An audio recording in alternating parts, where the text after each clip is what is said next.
You want to look polished out there. I tell a lot of guys when you, I'm sure you probably tell them too. You get the progress pictures, Chris, like the day before, and you're like, when are you going tanning? When are they spray tanning you? And they're like, oh, I just got spray tan. Backstage. Yeah. Or they just got spray tan. You're like, you don't even look like you have any color on. They're like, I'm much darker than my wife, but your wife is not competing.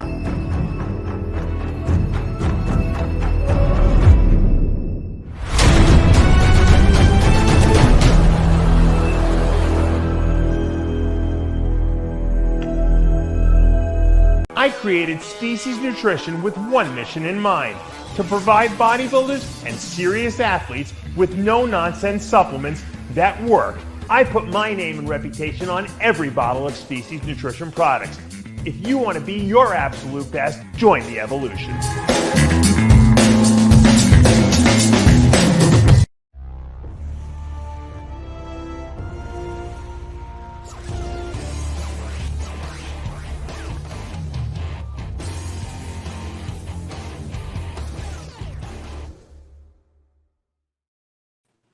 And we are back for another installment of Heavy Muscle Radio. I'm Dave Palumbo, joined by the technician himself, Chris Aceto. We're in June. I can't believe it already, Chris. I think it's, June 11th, 2023.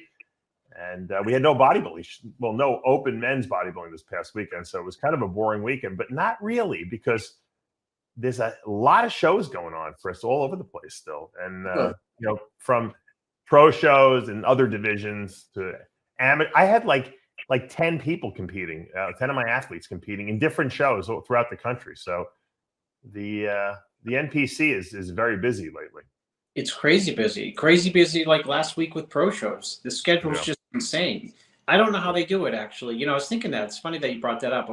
First you said it's June, Dave. It's like it feels like it's March in Maine. It's freezing, and we have although we have clear skies, somehow we border Quebec, but the smoke is affecting New York City, the big giant fires. And Jimmy the Bull showed me on the smoke in his backyard on Long Island. You do have that in Maine up there? No, we don't have any of it, but we're close. We're very close. I mean, we border Quebec, but at the same time, blew past you. Yeah, blew past us, went over. The NPC, the IFBB. I was thinking, like, how do they come up with all the quote pro judges? Because I think judging is hard. And I think it's hard to relieve yourself of biases when you're a judge. If you're a great judge, all that is easy. But there's just so many shows everywhere, all over the globe. How do you train all the judges? You know what, Chris, what they do is they test judge them. So what they do is, like, let's say they have a judging panel and someone wants to be a judge, then they throw them on the panel. They don't count their scores. They want to see how they do scoring wise in I guess in conjunction with the other judges. If they're getting it right, so to speak, then they after a couple of weeks of training. But you know what?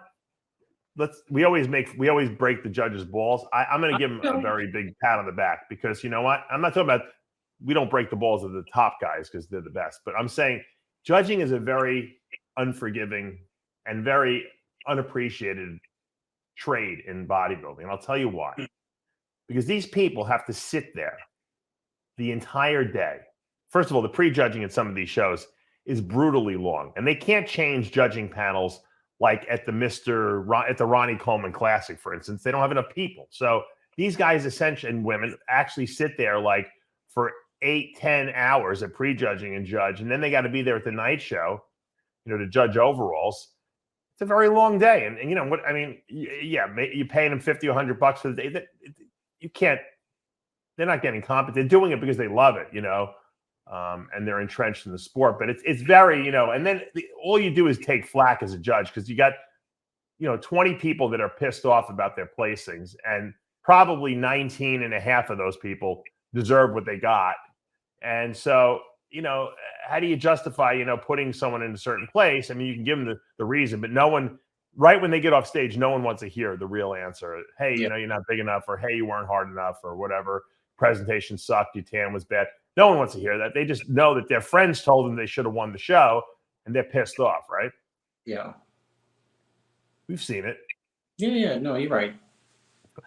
I've had guys show me their pictures and say, "Can you believe I didn't win this thing?" I said, "Well, your tan is kind of bad." "Yeah, but what does that have to do with it?" I said, "Well, when you're sitting in a judging panel, they don't know what you look like, your whole diet and all your update pictures. All they see is the final product on stage.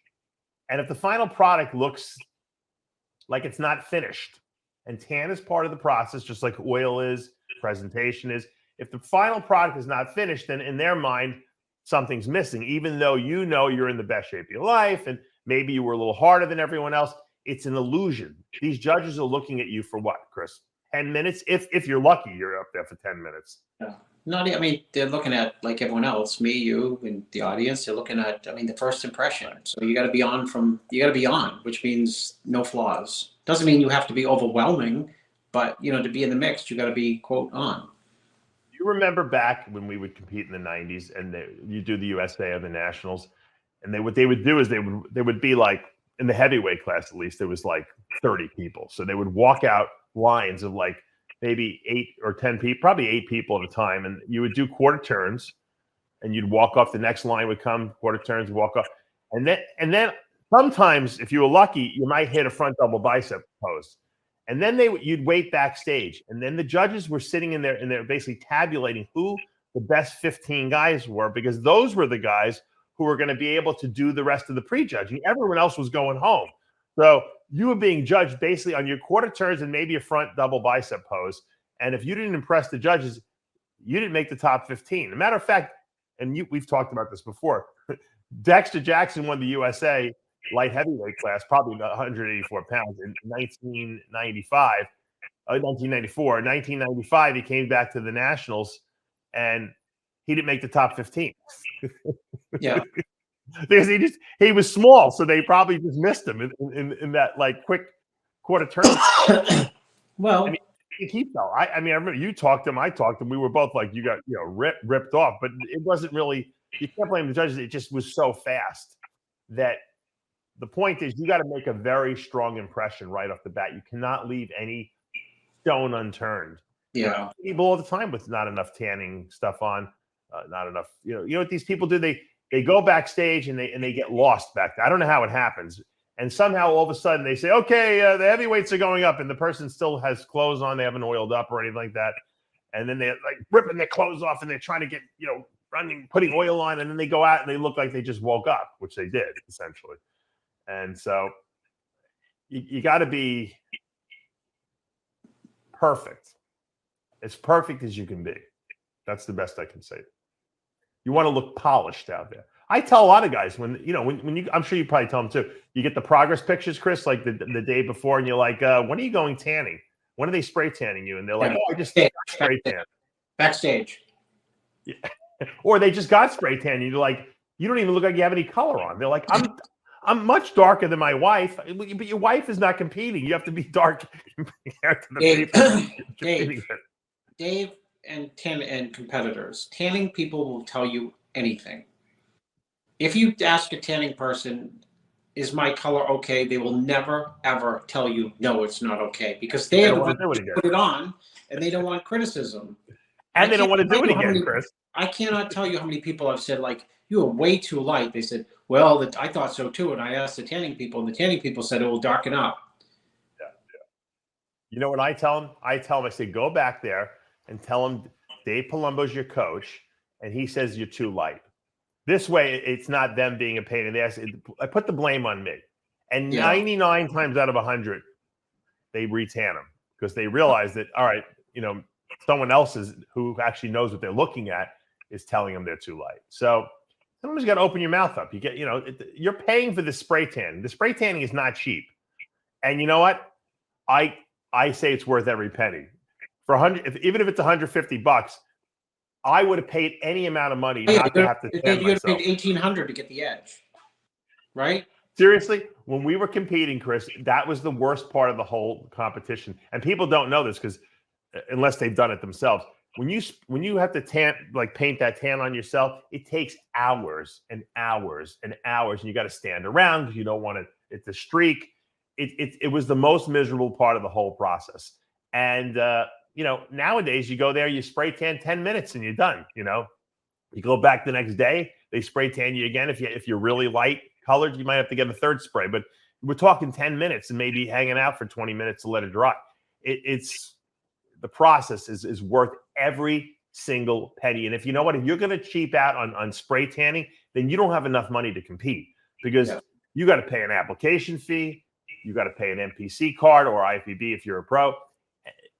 There's a lot of money. You got to stay in a hotel if you're traveling to a national show. You got to fly. You got to pay for food. You got to buy the food, for God's sakes. Yeah, the food is great. So if you're going to cheap out on $100 spray tan, then you don't have enough money to compete. You shouldn't be competing. That's the truth, because you know what? You're going to spend the same amount of money buying the tanning products, and you're going to wind up getting into fights with your girlfriend, boyfriend, whatever the case may be, and it'll probably end your relationship.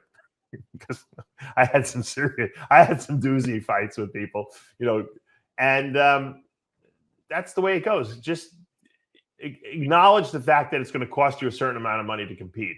It's not when cheap. When we do your Netflix autobiography, Dave, we'll note that the tanning cost you, Dave Palumbo, a couple of relationships. Yeah, you know what? I realized if I wrote my autobiography, I was watching the Arnold part of the Arnold documentary on Netflix there that he did, which you saw. I think you saw the whole thing or whatever's out there, right? Yeah, I saw it all so far. I haven't seen the whole 3. I haven't seen all. I only saw the first episode. We'll talk about that in a minute. And I realized that if I were to do, I guess you have to wait till you're like 80 to do these things, because if I were to do that now, I would have like 25 people who wouldn't talk to me ever again. Yeah. Of course, you have to wait to the end.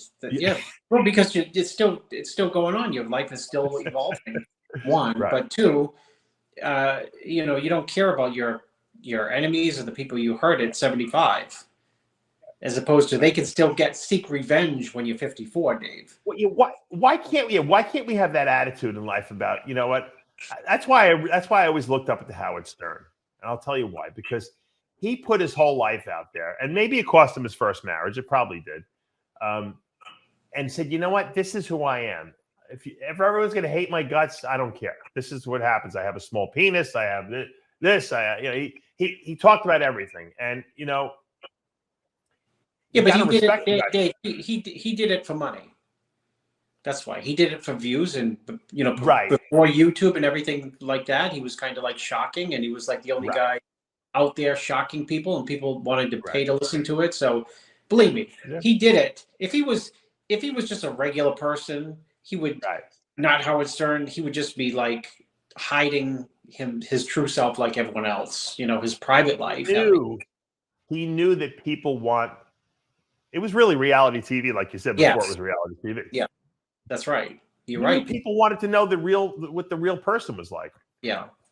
I mean, we talk about pretty much every. I mean, we don't talk about our personal lives, but I mean, we talk about a lot on here. I think that's why people really like the show, because we talk about topics that are maybe other people won't talk about other talk shows because they're afraid it's politically not right. But there's people's feelings out there. Even reviewing bodybuilding shows, I still filter myself more than I used to, just because people get offended, and I get it. I understand. Opinions are just opinions anyway. They're not like who you are, but bodybuilders can get offended, so anyone can get offended. Yeah. So we're pretty accurate on what we say. So sometimes it hurts. People hear the truth. Truth hurts. Obviously, that's our mantra for the last 15 years. But what Arnold did, I thought was really good, because it was very truthful. I haven't listened to the part where he talks about the fact that he had the baby with the maid, and now that's obviously Joseph Baena. And I was shocked when you told me that he actually addressed that in the special. I didn't think he was going to go there, but that's awesome that he did. Yeah, I mean, he's 75. He addresses the strengths, which are overwhelming. If you just I mean, he'll tell you it's just an unbelievable life. That's what he says in the show. It's an unbelievable life that he lived, and what he's accomplished and done, and where he came from, the small little tiny town, and his drive, the drive. If Rich Gaspari is work, Arnold is drive. As far as their mantra, and so he talks obviously about the highlights of his life, but what makes it even better is he talks about the low points, which he doesn't have many actually. No. And everyone has low points, and his two. It seems like the two low points for him was Last Action Hero bombing, like the only movie he ever made that bombed. Right. And then he came back with a vengeance after that. And then I think the other low point was, his marriage dissolving, and Right. but otherwise it's a quick watch because there's it's so interesting.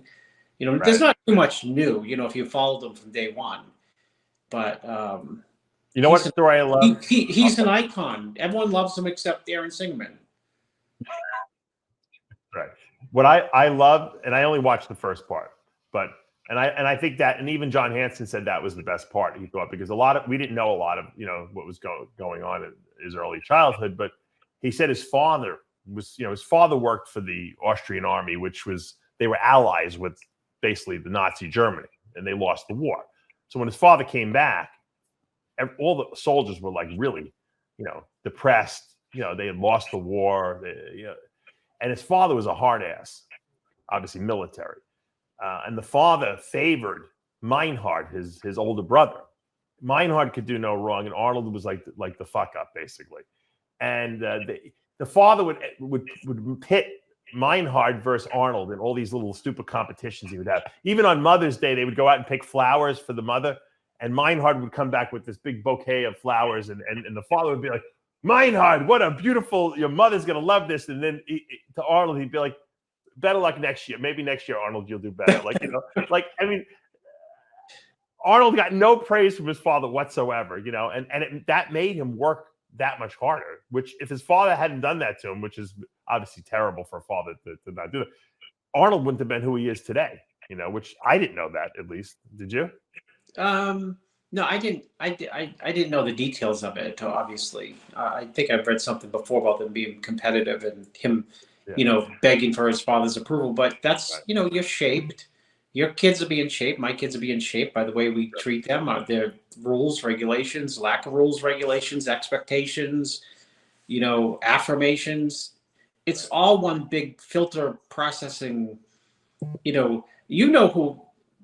You can look back in your life, I'm sure, and see like, God, that was a significant.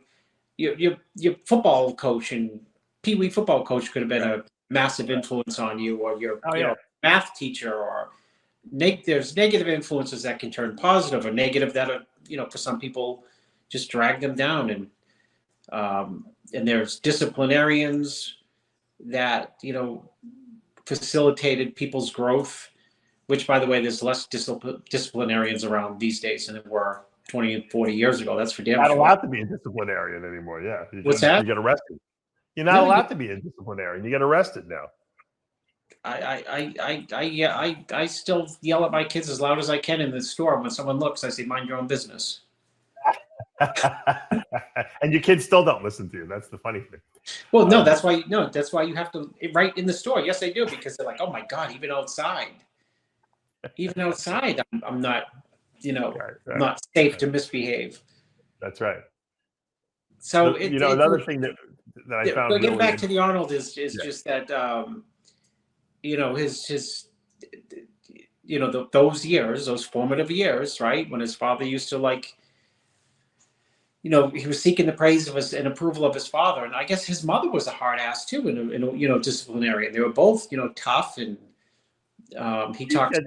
Remember he talked about how she had all the the shelf liners were perfectly creased, and if the father even put a cup in wrong to the cabinet, she'd go crazy.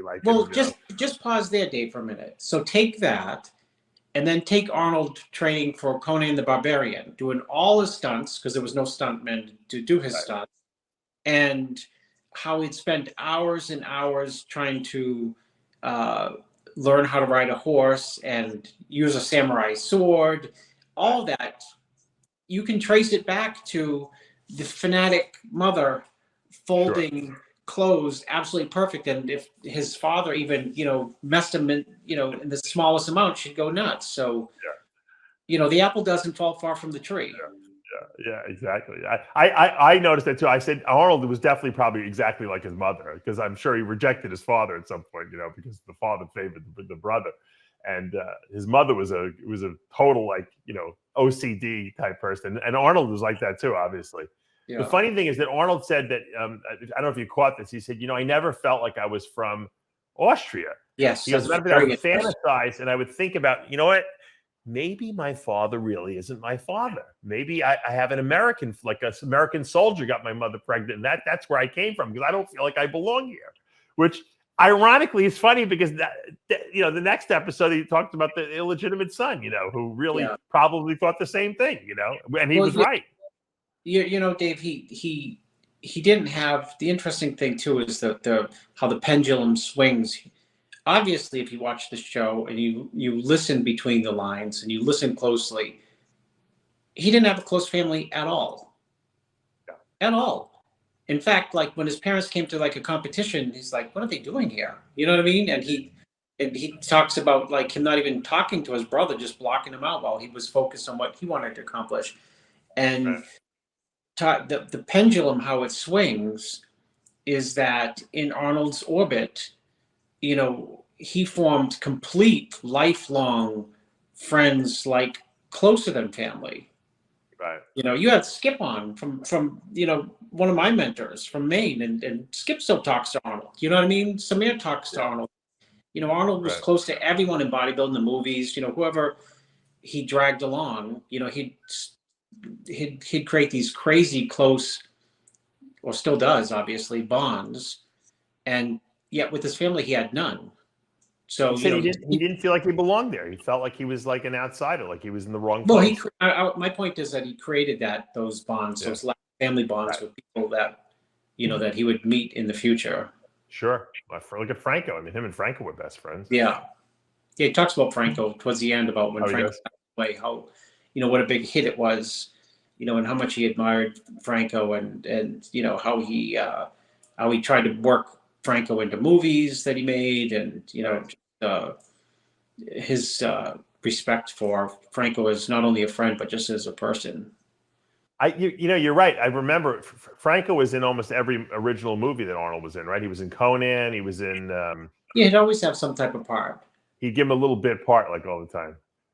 But he didn't throw Louis Ferrigno any bit parts of the movie. But well, they weren't. Franco was in.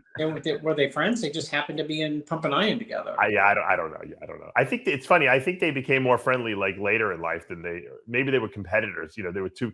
You know. Well, Arnold has to like burn his competition. It's like Stallone. They eventually became friends, but Stallone's in the movie like as, you know, they were big rivals, and you know, they couldn't stand to be in the same room together, and eventually they became friends. That's only because Arnold won, of course.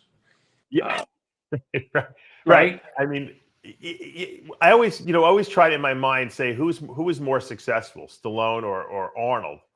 And Arnold might have been a bigger movie star, but I kind of respect Stallone, because Stallone wrote his own movies and, you know, directed a lot of them. And like, he went a little bit, he was more in the creative process, where Arnold was just doing, you know, Arnold was the star of the movie, you know, that kind of thing. So Arnold might have been a bigger star, but I think Stallone's franchises were Arnold was a far bigger star. I mean, when you watch the documentary, you will forget all the crazy mega hits that he had. They weren't big hits.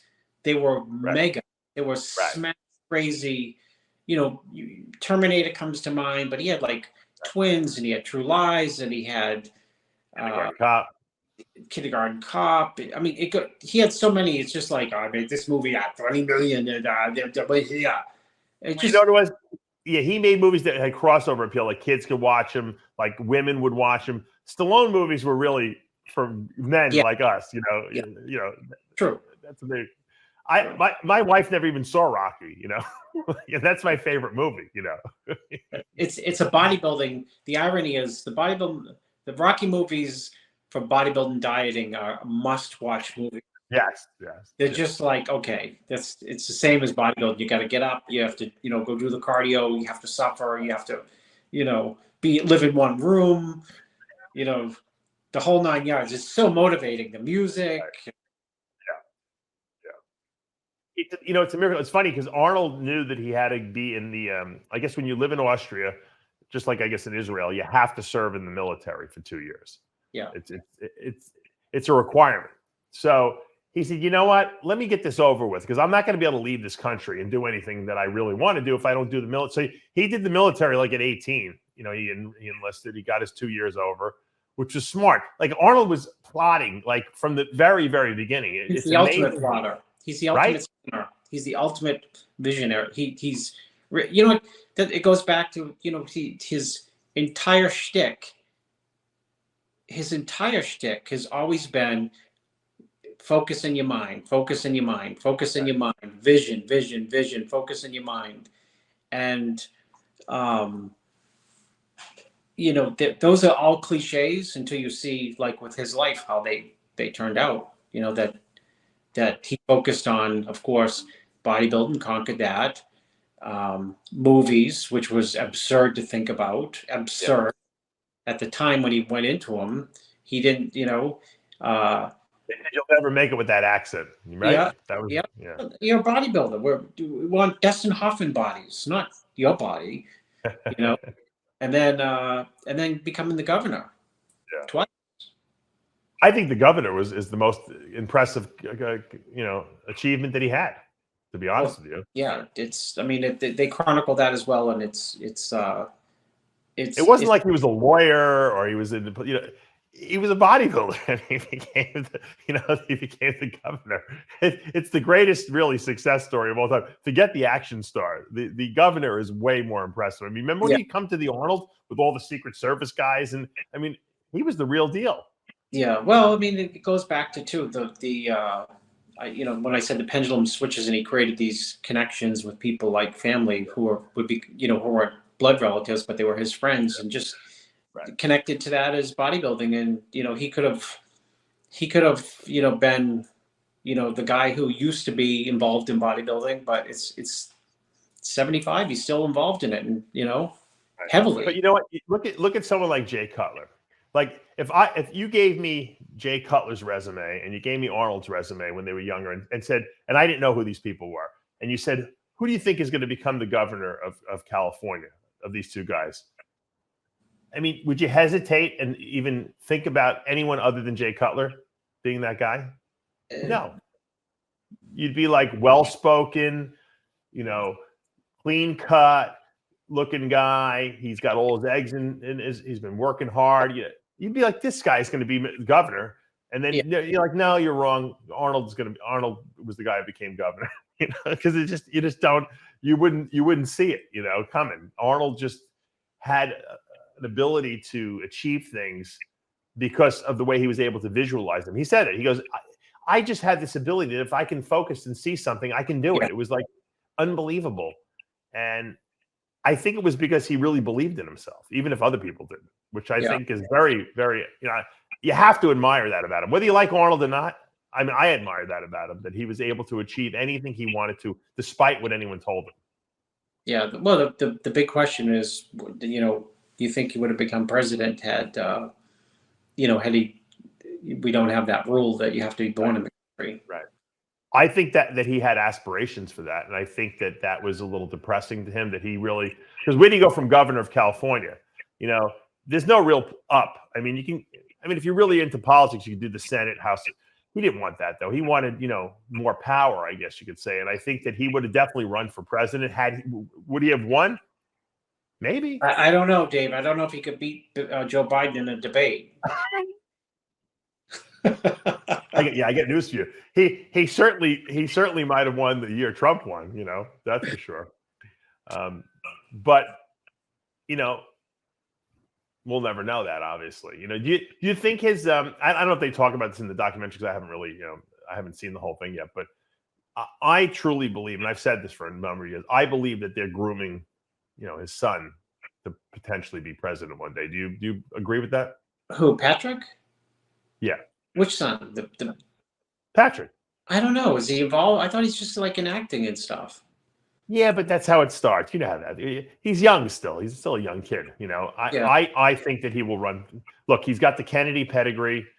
He's got Arnold's determination and drive, and Arnold's backing, I'm sure. Yeah, but he'll have to go up against Donald Jr. Right? Look, you know what? I've interviewed the kid. I talked to him. He's a sharp, smart, good looking, charismatic, man that I think that, I think I think you'll see in 10 years that he's going to be running for office. Maybe you can be his campaign manager, Dave. There you go. There you go. Huh? Campaign manager has got to be maybe one rung. I don't know. Is it one rung down below NPC IFBB judge, or is it a rung above? I'm not really sure. Unforgiven, because if you make any mistakes, you get the blame. You're out. Yeah.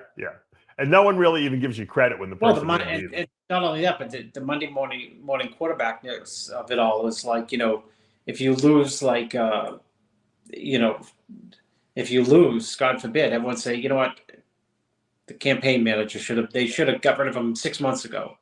Right. He didn't know what he was doing. I know you like documentaries. I don't know if you saw it, but you should watch the one on Bobby Kennedy, and I think it's on Netflix. It was great, but they were showing how Bobby Kennedy really was the one who helped his brother, John Kennedy, get elected president. Mm-hmm. And he didn't even know what he was doing. He just was thrown into that position, and he was good at it, But Dave, the great part of the best, I think, now thinking about it, brought up Robert Kennedy not knowing what they're doing, is when Arnold got elected. He's like, he makes fun of it too. He goes into the office, like the governor's office, yeah. and he don't know what he's doing. He's like, is someone going to come in and brief me? Is someone going to come in and like show me what topics to just, think about today? Or like, how do you run the state? And he just like dove into it. And he said it was just mind numbing, from like 7 a.m. to like 9 p.m. meetings and just, crash courses and what's going on in the state. And it put a big strain on his family life, huge strain on his family life. He talks about it, and he talks about it as a negative, but I'm sure he hides how big of a negative it really was. Because it's got to be stressful. Look at these presidents. They look like they aged 20 years when they get out of the White House. Yeah, Jimmy Carter was the worst. He looked like he aged 60 years. Trump looked like he had bags. Only Trump he had looked bags like on his bags. Trump only aged a year and a half, but a lot of the orange makeup hides that he may have aged more than that year and a half. But it was actually smart that he took it, that he took 4 years off, and he's going to come back in. He's like refreshed again, When you hit that 5th year, that's when the toll really hits. 4 years you can handle. You go for the 5th year, 6th year, 7th year, 8th year. That's when you do all the aging. Yeah. Because these guys don't sleep. How can they? I found out when I had kids, as you probably did, when you don't sleep, your brain starts deteriorating very fast. You have to make checklists to confirm that you did things appropriately, like because you make mistakes. Can't remember, right? Can't remember. Yeah. Sleep is super important. It's not only super important for your brain, it's super important for your body. I mean, I know bodybuilders. I think this is a good time for a Somalize commercial, Dave. There you go. Species. The problem is you can't take Somalize if you don't have more than 4 hours to sleep, and some people just don't have any time, But the truth is that with bodybuilders, I have a lot of guys and women that I work with that don't get enough sleep because they have busy jobs, they have families, and they just don't recover as well. I mean, let's face it. I mean, you live the bodybuilding lifestyle. I lived it.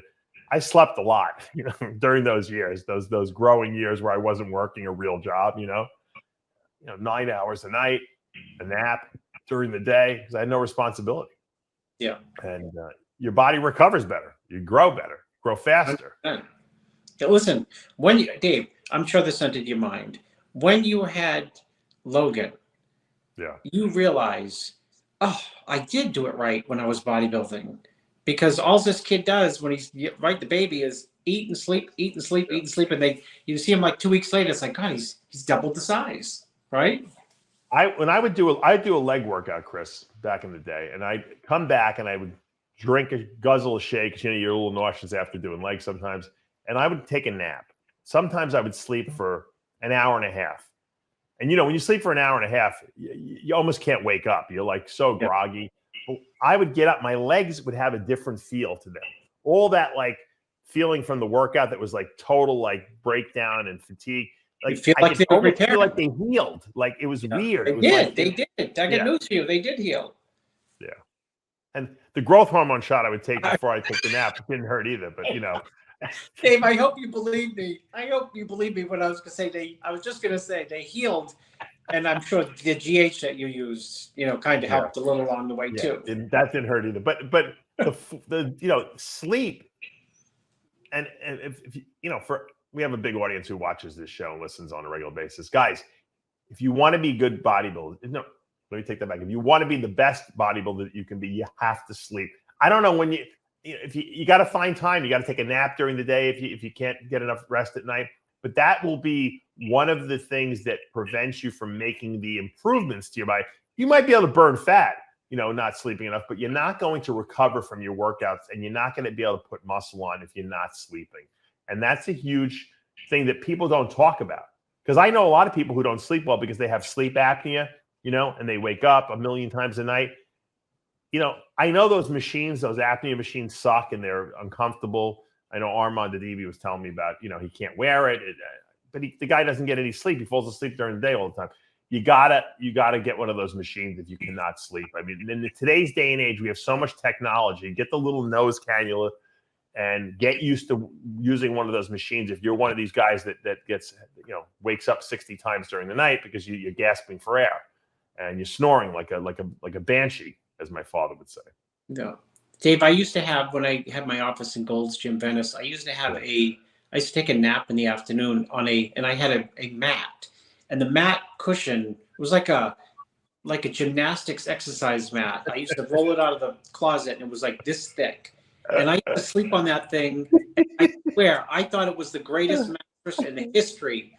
I used to think it was better than my bed at my apartment, because I'd take a 30-minute nap and think that it was like the best, because I was so beat tired by that time. I'd train like in the morning at 5 a.m. and work all day by like 2. I couldn't keep my eyes open, but that mattress saved me.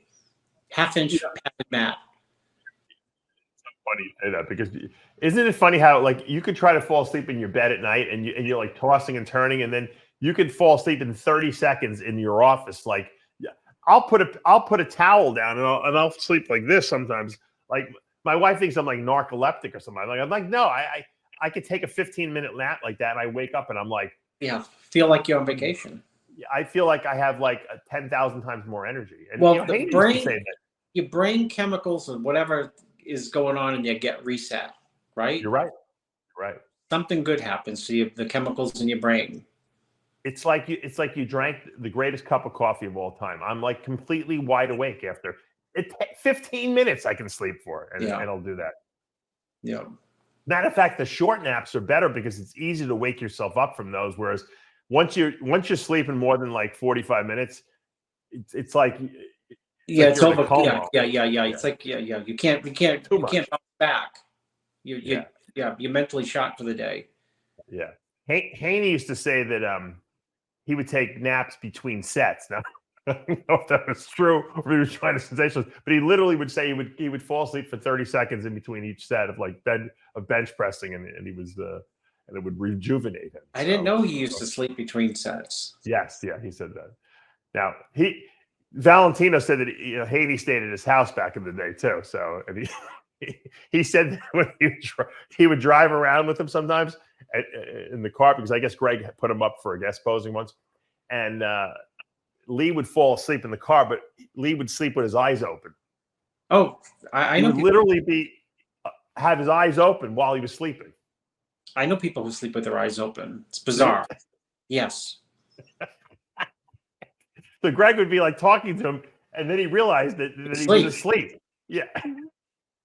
Maybe he was just trying to ignore Greg. Did that ever dawn on Greg that Lee loved? I guess Greg's mom cooked all the Italian food for Lee. Oh, he's like, man, this food is good. This is Valentino, Yeah, if he had stayed at Valentino's in the off season, he probably could have gone 5 more years. Won 5 more times. Yeah. He loved that food, man.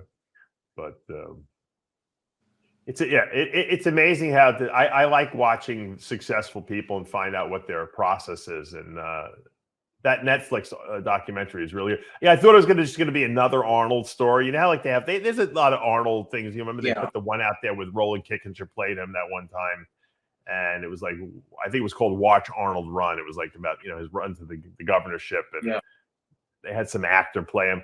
This specialist, this documentary is so much better because Arnold's telling the story himself. Yeah, right from the horse's mouth. It's great. It's done really well. Now that you told me you watched the other two parts and they're really good, I can't wait to see the rest. Yeah, surprised. Did John Hanson watch the rest of them? Because I was fascinated with the governor part. Him, the trials and tribulations. Hanson probably watched it 14 times already. I'm sure he probably knows every line in the documentary. Yeah, I'm sure. He studied them. We'll have to get on John like one day, and we'll have to talk about the whole thing. Oh, is yeah, the whole like thing up? Analysis, like after the Olympia, we do an analysis after after now people have watched the Arnold trilogy. Hanson come on and give his analysis. Yeah, it's fascinating though. It really is, because Arnold had a very complex life. It wasn't like pretty much straightforward like a lot of people's lives are. It's he was all over the place. I like when he talked about also and I know we're talking about this, but this is this is a down week, so this is a good, because it's helping, I think, people get a better formulation of what it takes to be a champion. But Arnold would go to the woods and hang out with all the bodybuilder guys there. Remember he's talking about that? Yeah, they had like a club in Austria. Yeah, they welcomed him with open arms, and it's directly his bonding with them is 100% dependent or correlated with his parents rejected him in a large way. Yeah. So these were the first adult people to accept him. Plus, they encouraged him. He's doing the bodybuilding thing, and they were encouraging. So what's more exciting? I mean, to find people who are going to support you in bodybuilding, because when you start, right? Anyone who starts who's really involved in bodybuilding, there's nothing better than to find support when you first start out. Sure. And just to get support from people who are much older than you, not treating you like a kid is, incredible. The great thing is if you look at the pictures they show from it's amazing they have pictures from back then. Yeah, these guys took pictures at the lifting club. Arnold is so much like, there's some guys that have better quality muscle than him because he's kind of young, but you can tell Arnold structurally is better than everyone. Yeah. And if you had to pick out like who the future star in this lineup would be, you would definitely, your eyes would go to Arnold in 2 seconds. Yeah, chest and the arms and the shoulders. Yeah, just say chest, shoulders, arm, all of it. Back. Back. He had it all, even from a young age. Yeah. You got to hand it to Joe Weider. And I don't know have you gotten to that part yet? They talk about Joe? They show some clips with him and Joe, and there's an interesting part where I knew Joe would love this. He kids with Joe. I think he asked hit Joe up for money or something for like, I want to go to college, I want to study business courses. But the best part is you have to really listen, is when he says, something about taking over after you leave, of course, which means after you die, which Joe loved, because Joe never had kids. And so you can't leave the business to, you'd like to leave it to your son or daughter, right? And it's an interesting part of the movie, the show for me, because Joe always wanted to get people he liked up there to work with him. He told me, come move from Maine back to LA and I'll teach you publishing. How many times I told you, Dave? How many times have I said off the record, if you had met Joe, right? Yeah. You guys would have been working up there you would have been up there at 5 a.m. to 2 a.m. And you would have had fun the whole entire time.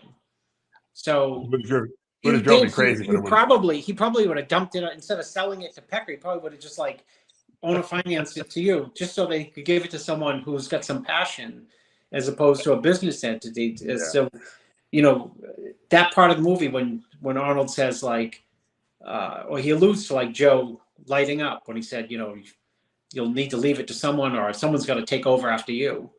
and Arnold implies himself. Yeah, that's interesting.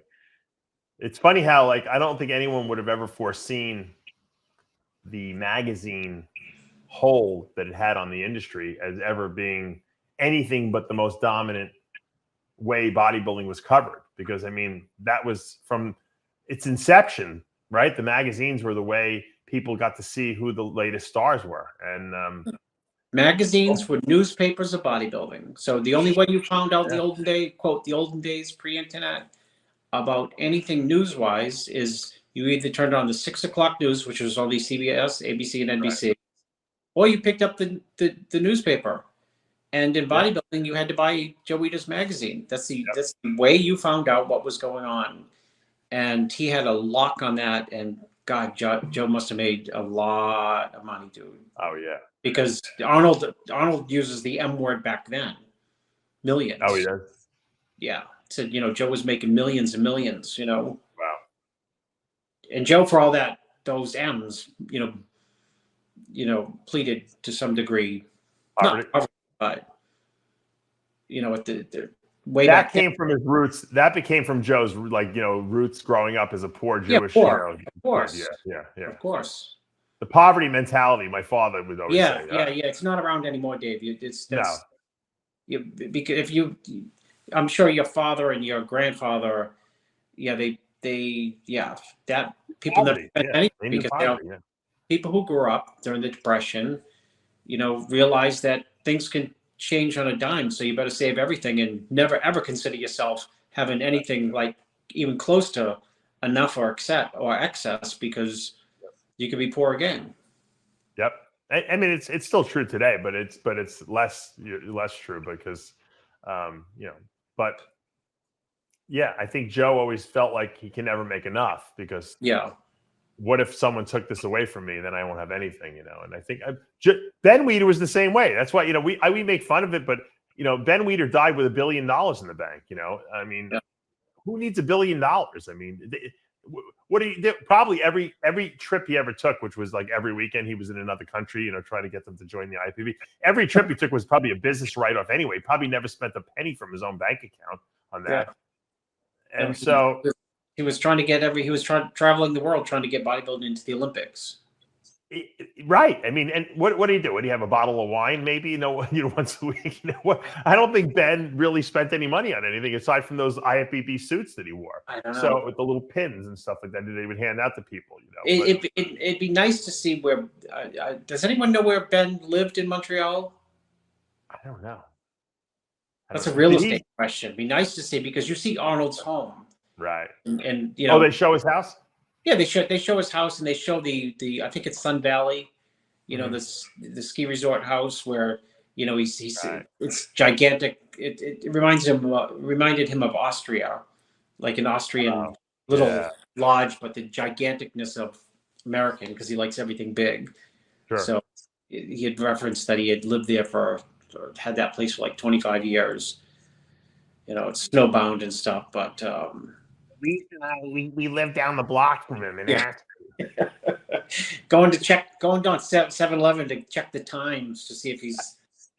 I ran into Arnold. Arnold was getting an energy drink once, and I was buying the New York Wall Street Journal. Yeah, I used to see him, Dave, when he had that Hummer. What year did he get the Hummer? Oh, that was in the 90s. Yeah. When the U.S. military gave him the Hummer in the state of California, said, we'll give you an exemption. You can have it on the road. And he used to drive that thing around Santa Monica, and you'd see it coming like a mile away. Loud, right? Yeah, and you'd see him, turbo diesel military vehicle. Well, Blackman bought the same one. You know that, right? Well, he had the military one at the beginning. Arnold. Yeah, well, Blackman guy had the H1 Hummer because no one drove everyone would get the H2. Wait a minute. So Blackman bought the Hummer and moved into the same neighborhood as Arnold? Blackman had this Hummer. And listen, when I would sit in the Hummer with him, because they had two Hummers. Most people had what was called the H2 Hummer. It was a gasoline-driven engine, but it was square. Like it had the shape of the Hummer. It was cool. It was a cool-looking car. A lot of people had that in the early 2000s and late 90s. And but the original H1 Hummer was a turbo diesel, so it was like it would sound like a military vehicle. Blackman got that because Arnold had it, according to Romano. But it was so wide, Chris, that when Blackman would sit in his little seat, and if I was in the passenger seat, we were like 20 feet away from each other. I couldn't even reach him. There was like this middle drive, I guess, where the drive shaft was, and Blackman would have the whole center thing covered with newspapers, like whatever the latest newspaper with underlines and all the articles he would read in there in that H1 Hummer. And it was like the tires were bald because he couldn't find. It wasn't that he was too cheap; he just couldn't find replacement tires for the thing because it was no one had an H1 Hummer, Yeah. Couldn't get rid of it because Arnold, drove the Hummer. Where do you get it? I have no idea. It might have been Arnold's for all I know. Yep. Maybe Jay sold him his. Jay won 3 of them, didn't he? Yeah, Jay won 3 in a row. 3 Hummers in a row. Yeah, I think when Ronnie won his, he did the Arnold just to win the Hummer. I think. Yeah, I think he did. He said what he told us. That Hummer. Yeah, he just wanted the Hummer. Jay probably sold all 3 of his. I'm sure of it. Yeah, I think Jay did sell all 3 of his. Jay's like, I'm just gonna bank the money. This thing's a gas guzzler because I'll never make my money back on this thing. Yeah. I can't wait till they make the story. We'll be 80, but they'll make the story of Jay Cutler's life. Yeah, I told Jay. I told him a long time ago. I said you gotta make sure you collect everything so that because at some point you're gonna want to put together. He agreed. Like a documentary on. And it starts with, and I know the opening scene. The opening scene is him not driving up to my house. That could be the opening scene because it's got it on video. But the opening scene or the flashback after that, driving up to my house. The next scene is him in the ditch working for Cutler Brothers Foundation. And, he's got a big family and it's pouring out and it's in the fall and it's freezing and it's raining and he's digging the ditch and he asks his father to get out of the ditch. And he says, I'm only a little kid. And his father said, get back to work. Yeah. And Jay got back to work. Smart. And that there, you know what I mean? That there is that shaped him. That shaped his life. Yeah. Let me ask you this question. You think Jay would ever run for office? I think he'd be a good politician. I think he'd be a good politician because he knows how to read people. You got to know how to read people, and you got to be able to. You got to be able to listen to opinions of people who have stupid opinions, because somewhere in that stupid opinion actually might be a kernel of truth. Right. And but I think Jay would just would never become a politician simply because it's become like Arnold actually wanted to serve people, and I think Jay would want to help people because Jay's always been a person helper. Yeah, that's why I think. But now it's just a position of power, and Jay could, Jay would rather, work in business than, supposedly work for people. Because that's what though, Chris, I disagree because I think that Jay has made enough money. Number one, he doesn't have he has no intention of having kids, so he has no kids really to that need his attention. He's conquered everything else that he's done already. I mean, you would think that he'd be a little bored, and I think politics would be great because Jay's squeaky clean. He doesn't have he doesn't have skeletons in his closet. He never did anything really controversial. He wasn't one of these bodybuilders who went to jail like me or anything like that. He never really was outspoken in the sense that he said things that he would regret. I think he'd be perfect. I think he'd be the perfect politician, to be honest with you. He's I think got his hair. I think he would be. I think I agree with you. I think he'd be. I'd vote for him. Politician. I just don't think there's any desire to. I mean, he's still young though. Wait till he hits 55. He might change his mind. Possibly. Once his body's still working pretty well. Once he hits that, Chris, that age where everything starts falling apart. Well, Arnold says at the end of the movie, he hates the way he looks, essentially. Yeah. Right? I do. I look in the mirror. I feel like I thought of you when he said that, Dave. I thought of you when he said that. Because you know why, Chris? We train so hard. We eat right. Not you. I'm talking about we. When I say we, I mean most bodybuilders. Yeah. No, seriously, you put so much effort into it on a regular basis. You live the lifestyle, and at some point, your body just doesn't look like it did when you were in your 20s and 30s. And for some people, it's very depressing. They can't get over it. For me, I'm like Arnold. I'm like, it is what it is. At least I'm functional. You know what I mean? So it's not. I have other interests, but it is, as a bodybuilder, that's our identities, and some people can't get past that identity of who they were and what they look like, and it's very depressing for them.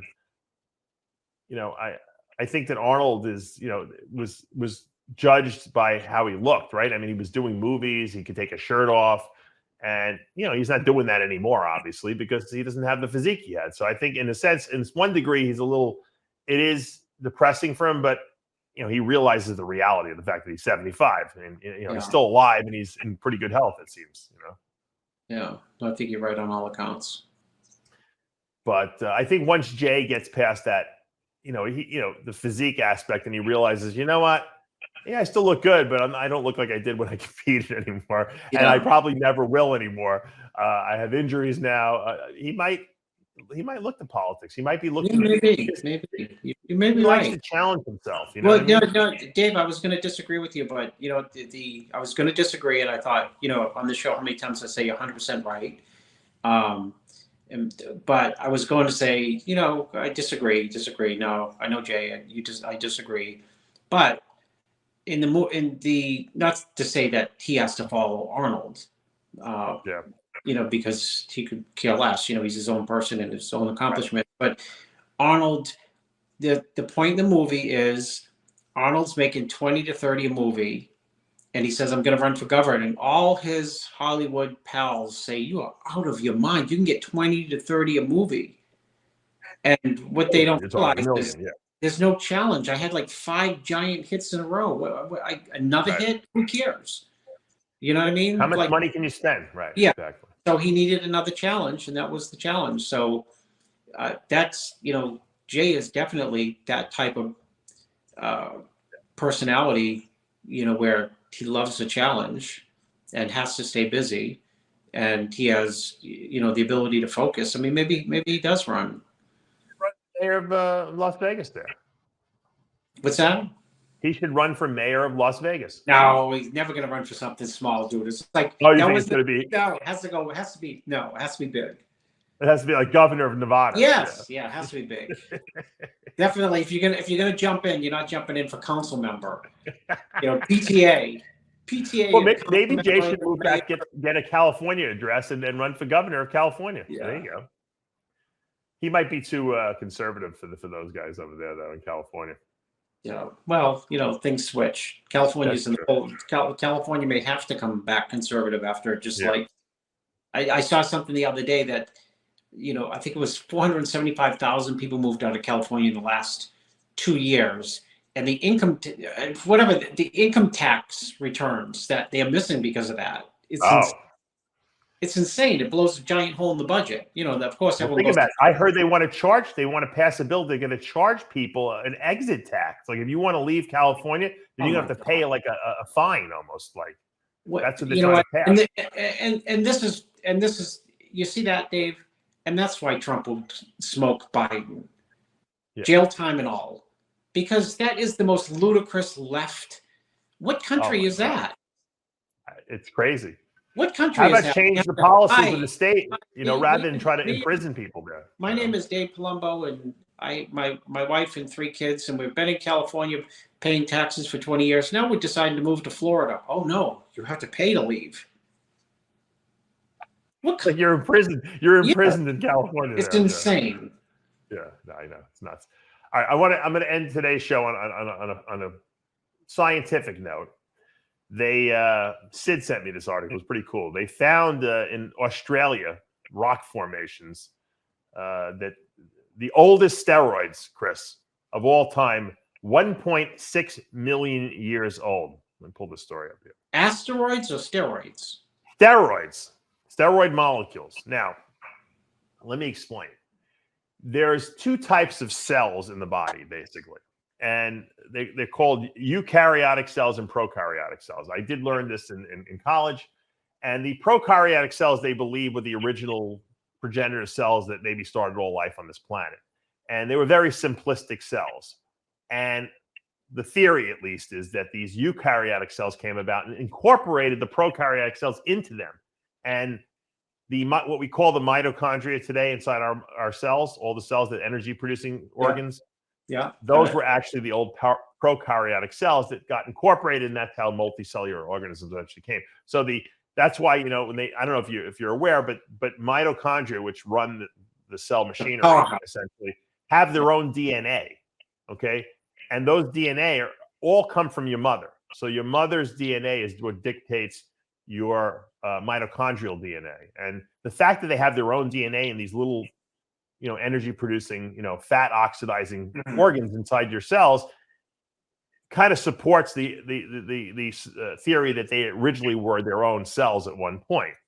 So these original prokaryotic cells that existed in this primordial soup or ocean, whatever was on this planet, 1.6 billion years ago, supposedly produced what they called protosteroids. So they were not really the steroidal molecules we see today, but they were like a couple steps before the final product, so to speak. And it's incredible that they can isolate them. They take these rocks that they find with these organisms in there, and they actually can isolate out and run them through an HPLC machine and find steroidal molecule signatures, the steroidal backbone, the cholesterol backbone, and the progenitor of steroid molecules. And they found, and the theory, at least, Chris, is that, and this is where I'm going with this whole thing, is that they said that these cells, these cells that were producing more steroidal molecules were able better to compete in this primordial ocean or soup that was in this planet. And those are the ones that went on to become the eukaryotic cells, and then the cells of animals. And they actually think they had tentacles and stuff like that. And they were actually the original life forms on this planet. And it was all because they were able to produce steroidal molecules. So the steroids essentially made them more fit and more successful in the hostile environment that existed, which is funny because today they do the same thing, right? If you go do a good cycle, Chris, you got an advantage over everyone else, right? So 1.6 billion years ago, this was true. So it must be true today. The funny thing is that they didn't think that life really evolved on this planet until 600 million years ago. So they were off by a factor of, God knows how much, right? From 1.6 nothing billion in the whole scope of time. 600 million. So it's pretty interesting because they when you go back to it, for some reason, all life seems to have originated in Australia, which is kind of ironic because it's kind of desolate now, especially most of the middle of the country. But that's where a lot of the life, the life forms came from. Even primitive man came from those. A lot of the fossils they found were from there. So steroids make survival better. They make us the performance benefits. Having said that, you can never run for office. No. Because then that quote will come back to haunt you. Steroids make everything better. Put on a bumper sticker.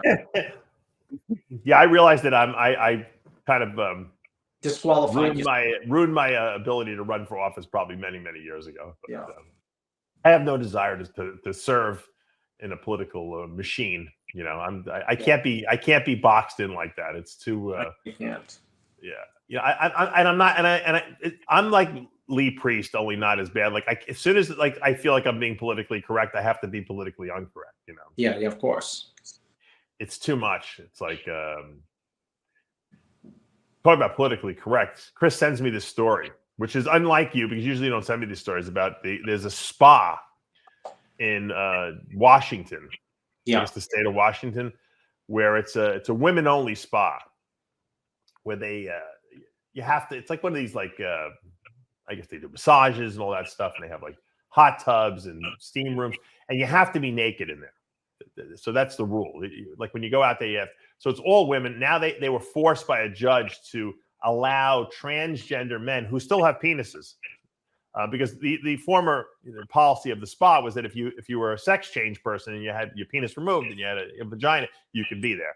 But now they have to allow these if you relate to being a woman, but you still have a penis, you're allowed in the spa now, which is crazy because these women don't want to see people walking around with penises hanging out in the spa.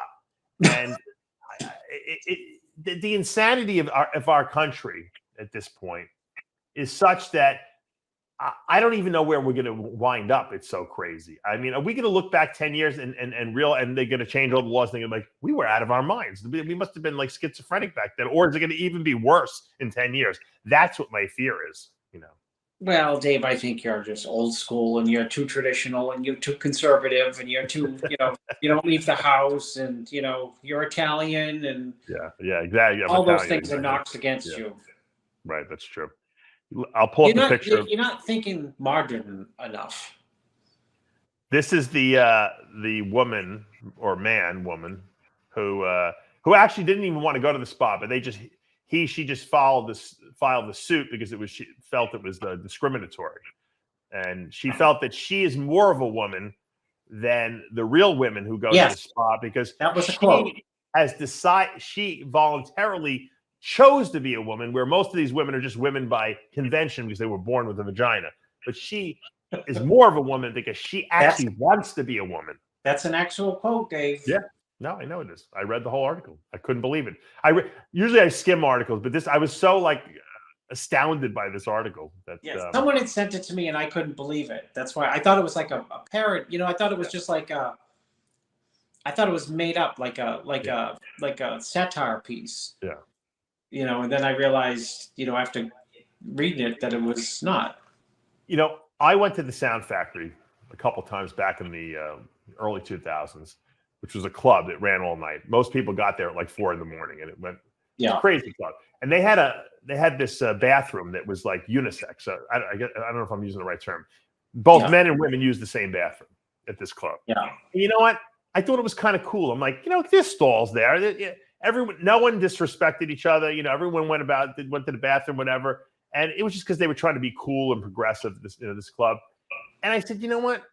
I don't even know why we separate, the sexes. But then I realized that I'm not a pervert, and I'm not a sexual deviant, and I'm not a pedophile. So I, in my brain, think it's cool, but it's really not cool because there are deviants out there that will turn this into a sex crime, situation. So that's why they have spas that are women-only spas. And that's why they have, you can't have adults and kids in the same situation because there are deviants out there and are demented, fucked up people in their head who are out there. And that's why they have these rules. It's not to discriminate against, Joe who wants to be Joanna now. It's because there are people that will fake it, okay, just to go in the spa and stare at naked women. And that's the reality of the world we live in, and that's why these laws are in place. It's not to discriminate against anyone, and you cannot remove these laws because of the couple of people who screw it up. That's really the explanation they should just give. That would shut everyone up. Good thing you live in a red state, not a blue state, Dave. People will be able to get you. I'm giving Jay his first campaign issue to deal with right here. Jay, I'm sure you'll put it in a much more politically correct manner than I did, but this is what needs to be said. It's not. There's a couple screwballs who screw up everything for everyone, and it's that case. It's like at school. There was always that one kid who had to be the bad kid and would lose, playtime during lunchtime because that one kid would act up. And that's just the way it is. And they ruin it for everyone else. So we can't have a society where everything is unisex and people can do whatever they want, and men and women, because you know what? There are demented people out there who have brain problems. And that's reality. And the sooner we realize that, the less we'll have, the less problems we'll have in society, I think. I mean, let's face it. Why does one country want to go to war? Who would want to? Who in their right mind would start a war in today's society? I mean, we're not. I mean, right? I mean, people who think they can win one. But But why is anyone at this point in time? Everyone's got enough food. Everyone's got enough. It's like people just get bored. I think there's a lot of just sickos out there. Like, Hitler was a sicko, obviously. And, these people are charismatic and they get people to follow them. And because most people are sheep, they don't make their own, they can't think for themselves. And they wind up following the fucking one crazy person. And because there's no reason why we should have any wars anymore. I think we're past that already, don't you? We're not throwing sticks and stones at each other anymore. Well, I mean, we have nuclear warheads now. People have probably been saying that for 200 years, but the answer to that is people go to war because they think they can win them. Yeah, but then what? All right, you win the war and you move into the territory, and then what? Like, it's like we live in everyone's connected. It's not like the old days where no one knew what was going on in one side of the world. That's one of the great levelers these days, right? Is that people would be glued. We started out saying we're joking about newspapers, and people got their information from newspapers and 3 TV stations. Right. Now you can get you can get it from someone on Twitter who's actually living through that war, and you can get someone with their cell phone. The opposite, which might be the propaganda part, or it might be the truthful part of what actually is going on. Yep, 100%. All right. Well, we segued off of bodybuilding and Arnold into politics. Okay. Although we were talking about politics the whole time anyway. So Jay, if you're listening, everything's political, Dave. Sometimes bodybuilding decisions are political, right? True. Yeah. Everything's political. We need Jay Cutler to run for office. That's all there is to it. Let's sign him up. PTA, Dave. Chris, now if Jay asked you to become his campaign manager would you accept? Oh, yeah, of course. Oh, okay. All right. Well, there you go, Jay. I just found you a campaign manager. Absolutely. I would love to strategize. Robert Kennedy Aceto here. He would love it, too. He would love it. We'd get to spend hours just, deciding, strategizing, yeah. Yeah. And I know Jay anyway. Here's Jay. Jay, take all the advice. This is why Jay's the best. I could be in a room with Jay he could be running for governor. Yeah. I map it all out, my opinion. Yeah. He could have someone 3 times as smart as me map it out, his opinion. Yeah. And we could have a third person who's got all the experience, in the world, having been a campaign manager for, let's say, Clinton and Obama and Trump. Right. And Jay will listen to all that information. At the end of the day, do what he wants. I mean, he'll take it and he'll weigh it. Yeah. But at the end, it's just like, okay, this is how it's going to go. And that's why he'd actually be a good candidate. I'm telling you. Chris, you'll be out there living in Vegas. I'll definitely be the campaign manager for sure. Yeah. See, now you got me pumped up, Dave, because I get bored too. Because I They'll be like, Chris, Jay will be like, where's Chris? Someone's on stage. He had to watch this live stream real quick. Dave, you know me. Jay, they're attacking you. We're going triple negative. We're going triple negative on this guy for attacking you. Quadruple negative. You'll be like, Jay, I don't know if we can win this. Chris is like, you're gonna be the president. Yeah. We got this for sure. We got it. We're down by 10 minutes. We're down by 10 minutes. You're gonna be Mr. Olympia. Yeah. Doesn't matter. We got 10 more weeks. All we have to go. All right, guys. Thanks for joining us today. Hopefully we entertain you on this off week in the open men's bodybuilding world. We'll be back again next week. And as we say every week here at Heavy Muscle Radio, the truth hurts. Sure does. We'll see you next week.